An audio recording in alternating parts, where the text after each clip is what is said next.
중국으로 반환된 판다 푸바오가 2개월 만에 모습을 드러낸 가운데 하루하루 공개되는 영상 속 숨겨진 모습이 해외 네티즌들에게 안타까움을 주고 있습니다.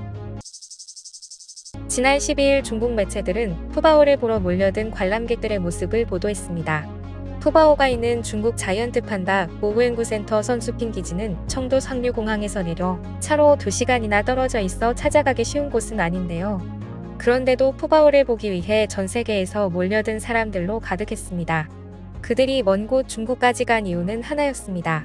푸바오가 강할아버지와 깊게 교감하며 지내는 것을 유튜브에서 봤어요. 우리나라에도 판다는 있지만 이렇게 똑똑한 판다는 처음 봅니다. 사람의 마음을 이해하는 판다예요. 유튜브에서 보고 푸바오를 좋아한 지 몇 년 됐어요. 한국에 있을 땐 그저 즐거운 마음으로 봤는데 중국에 왔다는 소식에 잘 적응할지 걱정돼서 왔어요. 모두 중국에 간 푸바오를 걱정하는 사람들이었죠. 푸바오가 처음 방사장으로 들어올 때 호기심 가득한 눈빛과 쫑긋한 귀가 눈길을 끌었습니다. 푸바오는 낯선 공간에 적응해 나가기 위해 최선을 다해 노력하고 있었는데요. 가장 안타까운 건 에버랜드와 달리 선수핑 기지 야외 방사장에는 푸바오가 오를 수 있는 튼튼한 나무가 없었습니다. 푸바오는 나무를 하염없이 쳐다보다 털썩 주저앉기도 했고 포기하지 않고 나무 주위를 맴돌며 손을 뻗고 높은 곳을 쳐다보는 등 나무를 오르지 못하는 걸 이해하지 못한다는 듯한 행동을 보였습니다. 최상의 환경을 제공한다는 중국의 말과는 달리 푸바오는 부쩍 살이 빠지고 탈모가 보여 학대 의혹이 일어나기도 했었는데요. 실제로 중국 자이언트 판다 보호연구센터는 판다를 보호해야 할 기지로 알려져 있지만 불미스러운 사건에서 자유롭지 못합니다. 외부의 감사나 제재 없이 중국인 사육사들로 이루어져 있기 때문이죠. 푸바오의 엄마 아빠인 러바오와 아이바오 역시 에버랜드로 오기 전 중국에서는 학대 의혹에 시달리며 편하지 못한 시절을 보냈습니다. 실제로 어린 시절에 러바오와 아이바오는 사육사에게 손찌검을 당하며 자랐고 해당 사육사가 해고될 때까지 물리적인 학대는 계속됐습니다. 그래서인지 중국은 푸바오 학대 의혹에 대해 매우 예민한 반응을 보였습니다. 푸바오의 중국 사육사는 푸바오가 한국에서 많은 사랑을 받았기 때문에 최대한 풍부한 환경을 제공하고 있다. 푸바오의 탈모는 건강 이상이 아니다. 푸바오가 장난꾸러기라 벽이나 난간에 문지르고 놀다가 변색된 흔적일 뿐이다.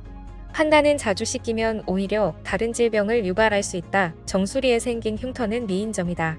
케이지 적응 훈련을 할 때 케이지 손잡이와 모서리에 기대고자다 생긴 것이다라며 이해 못할 말들을 늘어놓았습니다. 하지만 푸바오를 직접 본 관람객들은 목줄을 묶어놓고 훈련을 한 흔적이라는 의혹을 드러냅니다. 또한 밥을 먹을 때 입 근처에서 경련이 일어나는 장면이 더 큰 논란을 불러일으키고 있습니다. 푸바오를 직접 본 수의사들은 중국 환경이 아직 낯설고 두려울 거라고 합니다.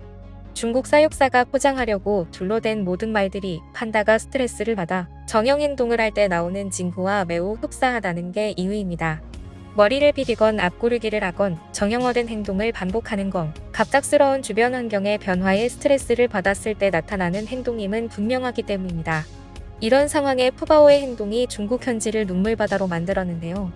누군가 푸바오를 향해 강철원 사육사의 목소리를 들려주자 푸바오는 두리번거리며 사육사를 찾는 듯한 행동을 해 안타까움을 자아냈습니다.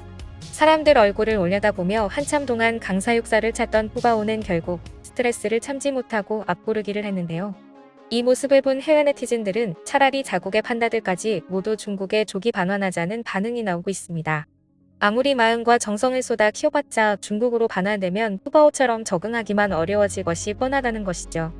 현재 해외에 나가 있는 판다는 50마리입니다. 각국 동물원에서 엄청난 비용을 들여 케어하고 있지만 모두 중국 소유입니다.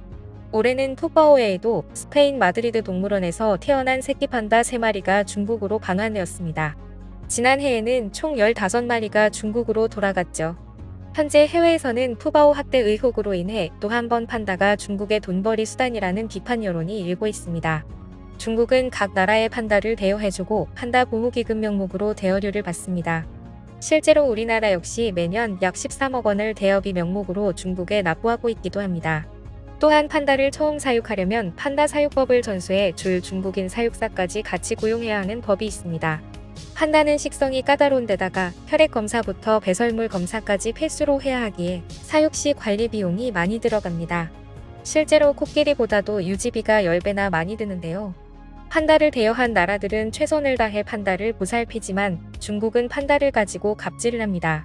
미국 테네시주 멤피스 동물원에서 생활하던 슈퍼판다 러러가 25살의 나이로 숨졌는데요. 그러자 중국은 미국이 판다를 학대해 숨지게 했다면서 철저한 조사를 하라고 항의를 보냈습니다.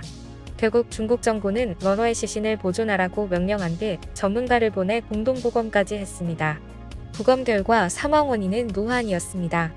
하지만 중국은 미국을 탓하며 20년 전 미국으로 간 암컷 판다 야야까지 학대를 받고 있다며 반환을 요구했습니다.